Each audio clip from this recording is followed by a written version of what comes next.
Assalamualaikum warahmatullahi wabarakatuh. Perkenalkan, saya Eka Ramadhani Safitri dari kelas L3 absen 19 akan mempresentasikan tentang kritik tari Pajaga Asoloreng.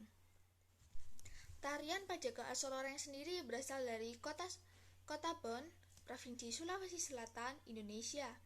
Pertama kali Pajaga Asoloreng ditarikan di Parade Tari Nasional tahun 2017 di Gedung Sasana Budaya Taman Mini Indonesia Indah, Jakarta Timur, Indonesia. Yang pertama, tahap pendeskripsian. Parade Tari Nusantara tahun 2017 memiliki tema kegiatan, yakni kreativitas tari pada proses rangkaian adat masyarakat daerah yang berbasis seni kerakyatan.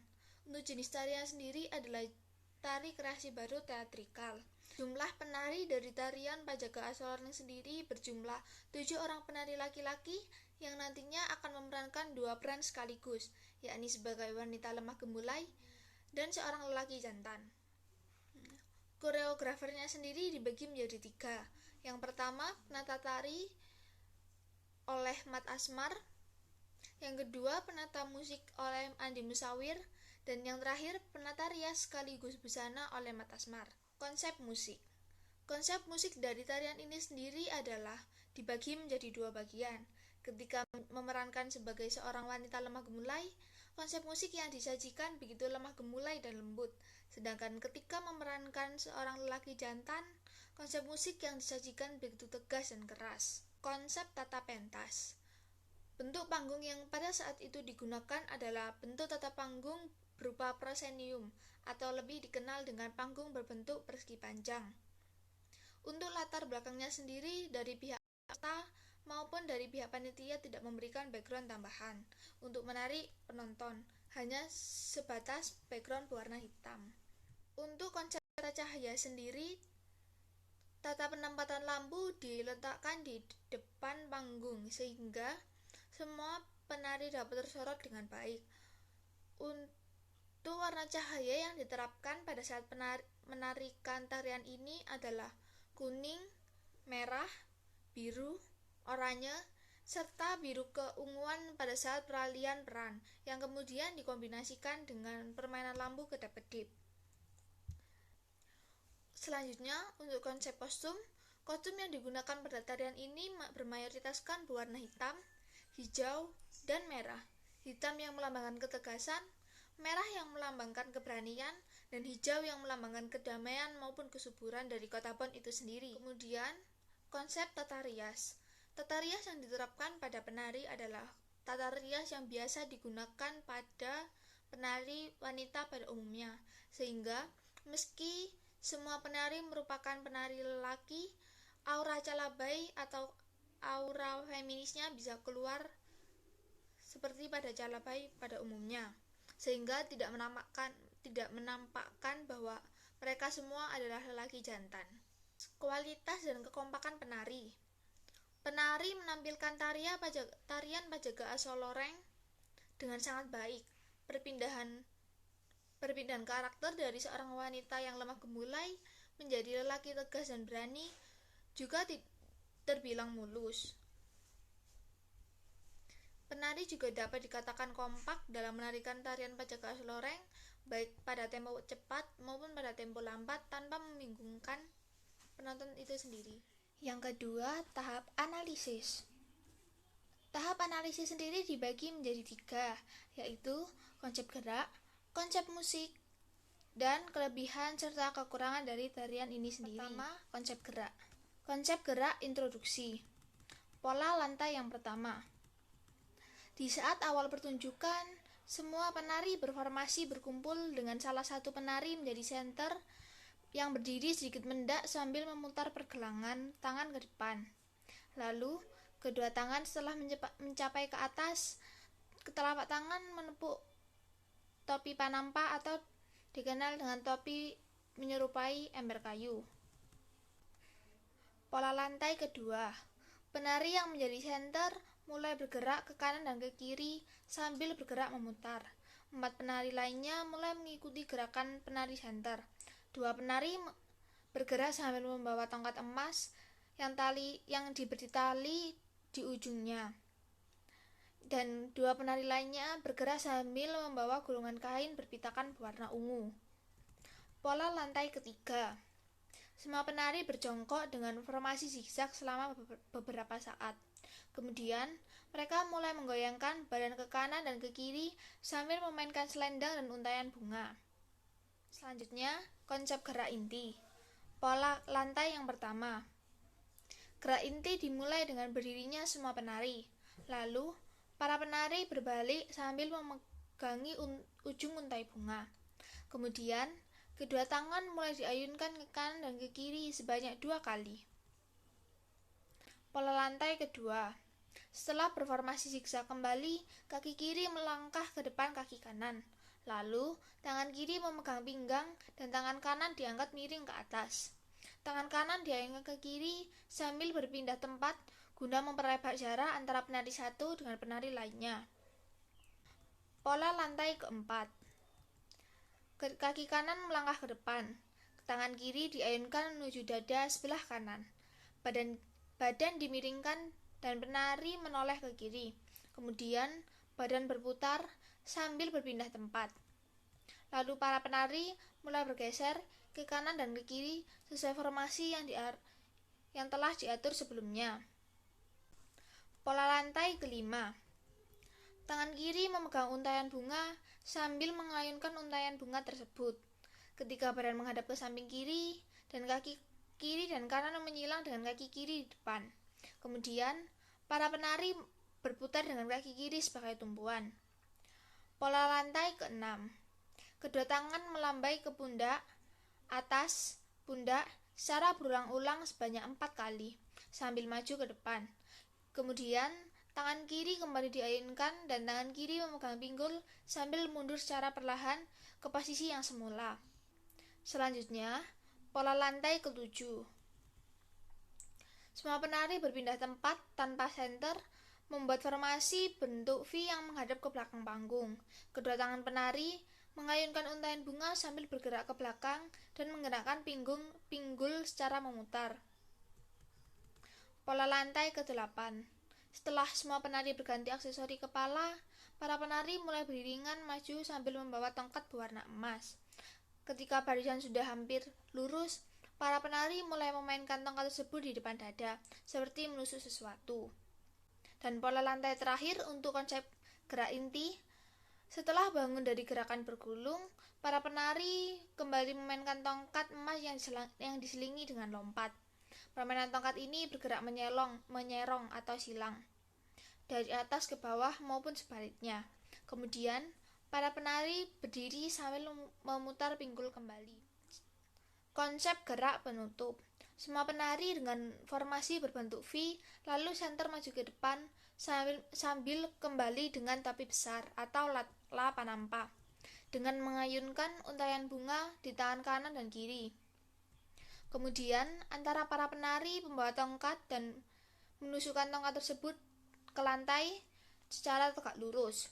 Dan penari pembawa gulungan kain mundur selangkah sambil mengangkat kaki kiri ditutup dengan tongkat yang diangkat miring sambil menuju sang senter yang berada di belakang penari yang membawa gulungan kain berpitakan ungu.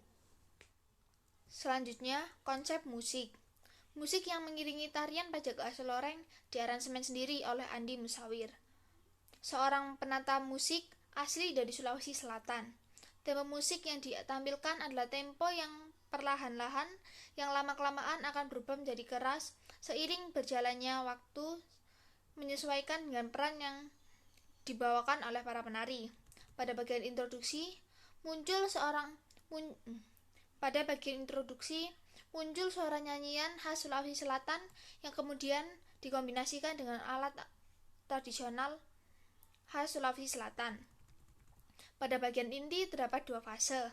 Ketika para penari menjadi seorang wanita, tempo musik agak mendayu dan agak lambat, dengan iringan musik berupa puik-puik dan jalapa.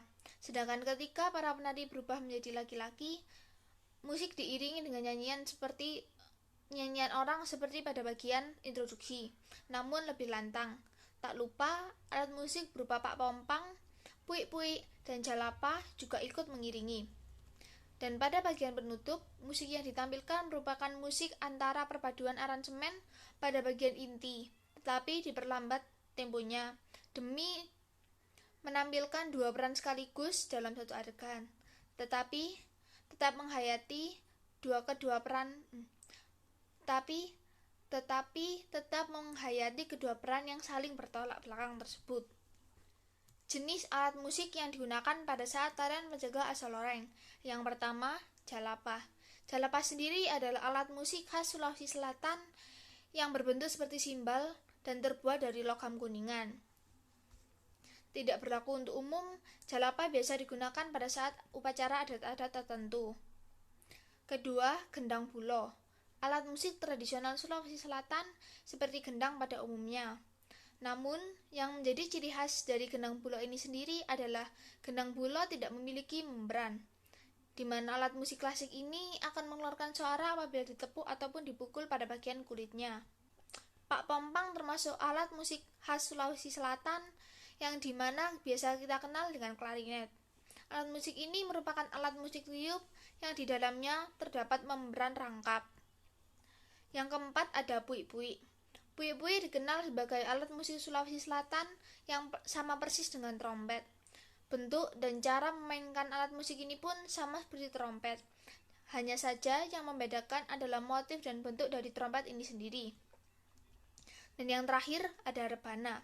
Sederhananya, alat musik ini merupakan alat musik gendang yang menggunakan membran.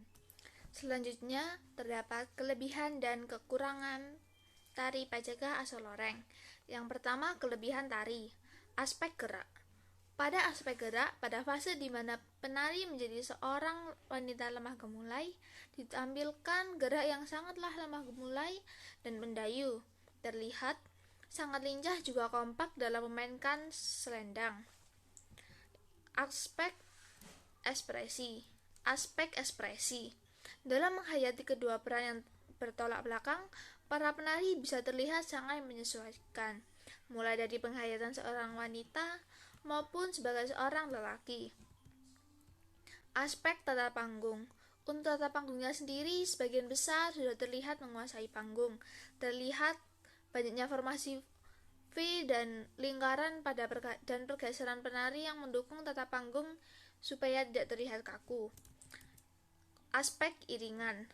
Pada aspek iringan sendiri dapat dikatakan sebagai pemusik dengan karya aransemen yang baik. Hal ini dikarenakan pemusik dapat memadupadankan kedua sifat yang saling bertolak belakang tanpa membuat penonton bosan sekalipun. Aspek busana dan tata rias. Busana yang dipakai penari sudah mencerminkan dari kedua sifat feminis dan jantan yang akan dibawakan penari. Untuk tata riasnya sendiri sudah cukup mewakilkan kedua peran tersebut. Kedua, kekurangan tarian Pajaga asal loreng. Aspek gerak. Pada fase menjadi seorang lelaki jantan, para penari berusaha menampilkan sifat gagah pada tarian tersebut. Akan tetapi saat pergeseran formasi atau saat perpindahan pola lantai, penari terlihat kaku saat memainkan tongkat di atas perut maupun di atas dada, seperti takut-takut akan melukai bagian badan. Aspek ekspresi. Penghayatan saat adegan tegang kurang terlihat. Para penari terlihat datar sambil takut-takut memainkan properti tongkat dan gulungan kain. Di sini, para penari juga terlihat kurang senyum di bagian seorang wanita, padahal disitulah para penari dapat mengekspresikan diri sebagai kaum hawa. Aspek tata panggung. Terdapat adegan di mana para penari berkumpul di waktu yang cukup lama. Dan di sini, akibatnya, para penari terlihat kaku untuk beberapa saat dan kurang menguasai panggung, terlebih pada saat di fase menjadi seorang lelaki. Aspek iringan. Di adegan terakhir, saat penari menjatuhkan diri dan mainkan tongkat yang diakhiri dengan mengangkat tongkat demi menunjuk sang senter, di situ terlihat penari agak kebingungan. Apakah sedang menghayati peran sebagai seorang wanita ataukah sebagai seorang pria. aspek busana dan tata rias. Aksesori topi besar dengan untaian bunga yang menjuntai ke bawah terlihat sangat menjuntai ke bawah dapat dikatakan akan membuat penari kesusahan dalam bergerak. Hal ini dikarenakan mudahnya untaian bunga untuk tersangkut ke dalam untaian bunga yang dikenakan oleh penari yang lain. Yang ketiga, tahap interpretasi. Interpretasi sendiri dibagi menjadi 3, yaitu simbol yang ditemukan, nilai kehidupan, dan pesan moral. Yang pertama, simbol yang ditemukan pada tarian Pajaga Asoloreng. Setelan hitam, yang berarti manusia memiliki posisi yang sama dengan manusia yang lainnya. Kemudian dikaitkan dengan kesederhanaan. Selendang merah, menyimbolkan bahwa dahulunya bisu merupakan sesosok jelmaan dewa yang bertanggung jawab dan berani untuk memimpin jalannya upacara adat. Baju hijau, yang berarti kesuburan sumber daya alam di Kota Bon, Sulawesi Selatan. Untaian bunga.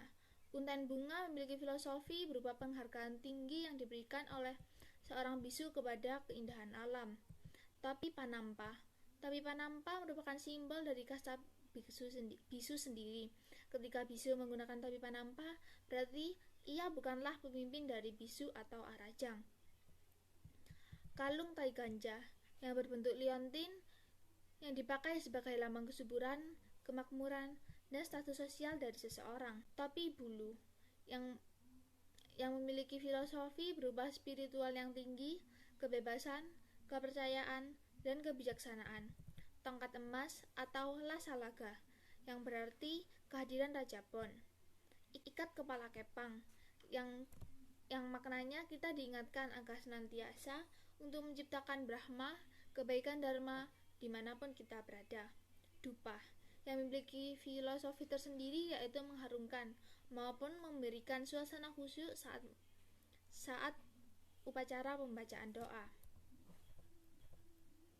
Sere Madampu Alaeng, gerakan menggunakan senjata untuk kebaikan dan menolak hal-hal buruk. Menusukkan tongkat, yang dianggap kemasukan roh dan mendapat kemampuan kebal pada senjata tajam. Gerakan introduksi, yang memiliki filosofi berupa pengagungan yang besar terhadap Sang Maha Pencipta. Gerakan berlutut, yang dianggap sebagai posisi menghormat kepada Tuhan Yang Maha Esa. Gerakan menunjuk Sang Center, yang berarti seperti orang yang sedang berdoa kepada Tuhan Yang Maha Kuasa. Gerakan tangan ke kanan, kiri, depan, dan ke belakang dianggap sebagai filosofi dari bentuk penghormatan kepada 4 inti alam, yaitu air, tanah, api, dan angin. Malangi arajang, gerakan mengayunkan gulungan kain yang menyimbolkan bisu telah dipercaya untuk membersihkan alajang, wabah penyakit, dan musim kemarau. Nilai kehidupan dalam tarian Pajaga Asoloreng. Yang pertama, nilai sosial. Dalam adat Bon, kita diajarkan untuk tidak membeda-bedakan dalam bergaul, baik lelaki maupun perempuan. Yang kedua, terdapat nilai budaya. Budaya Bon dalam tarian Pajaga Asoloreng menandakan perjuangan, pengabdian, serta rasa kasih sayang terhadap sesama. Yang terakhir, terdapat nilai spiritual. Semua mantra itu diartikan bahwa manusia di muka bumi diciptakan oleh hal yang gaib, yaitu Tuhan yang berhak dan wajib untuk disembahnya. Pesan moral, hendaknya kita selalu ingat dan taat kepada Tuhan Yang Maha Esa, tempat di mana kita selalu diberi berkat. Selain itu, kita sebaiknya selalu menghormati dan menghargai sesama tanpa memandang perbedaan, karena kita pada dasarnya adalah setara di mata Tuhan. Yang keempat, tahap evaluasi. Hal yang perlu diperhatikan pada tarian ini, yang pertama, dilihat dari keamanan kostum penari. Terlihat untaian bunga yang begitu menjuntai ke bawah, sehingga akan menghambat kelincahan dan gerakan penari itu sendiri. Untuk formasi dan pola lantai yang diterapkan sudah dikatakan baik. Akan tetapi, para penari masih belum terlihat sepenuhnya menguasai panggung.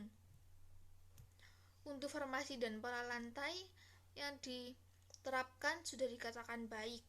Akan tetapi, para penari masih belum terlihat sepenuhnya menguasai panggung dan masih ada yang tertinggal, terlebih pada tarian dengan tempo yang cepat.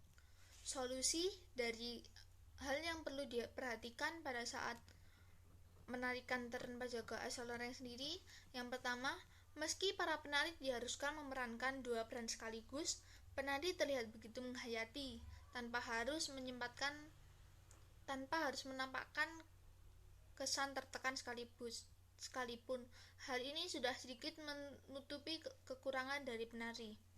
Sedangkan untuk kurangnya keamanan penari dari segi kostum dapat diminimalisir dengan penggunaan adegan-adegan yang membuat para penari bergerak dengan cepat dan berdekatan. Selain itu, koreografer nampaknya menutupi kekurangan mereka dalam penataan musik dengan mengaransemen musik dengan begitu harmoni dan halus, sehingga para penonton dapat menangkap peran tanpa harus menerka-nerka terlebih dahulu. Yang terakhir, tahap memberikan kesan. Kesan yang diperoleh setelah menonton tarian Pajaga asal Loreng sendiri adalah rasa kagum yang membuncah dalam benak saya karena melihat begitu beragamnya budaya Indonesia, terlebih Indonesia bagian timur, seperti Sulawesi Selatan. Hal yang membuat saya begitu terkesan dengan tarian Pajaga asal Loreng adalah penghayatan mereka sebagai seorang bisu yang begitu dihormati dan menjadi ciri khas bagi daerah Sulawesi Selatan. Meski seorang bisu merupakan seorang lelaki yang begitu feminis, hal ini tidak mengurangi rasa toleransi sedikitpun dalam benak masyarakat Kota Bon, Sulawesi Selatan. Mohon maaf bila ada salah kata. Saya ucapkan terima kasih. Wassalamualaikum warahmatullahi wabarakatuh.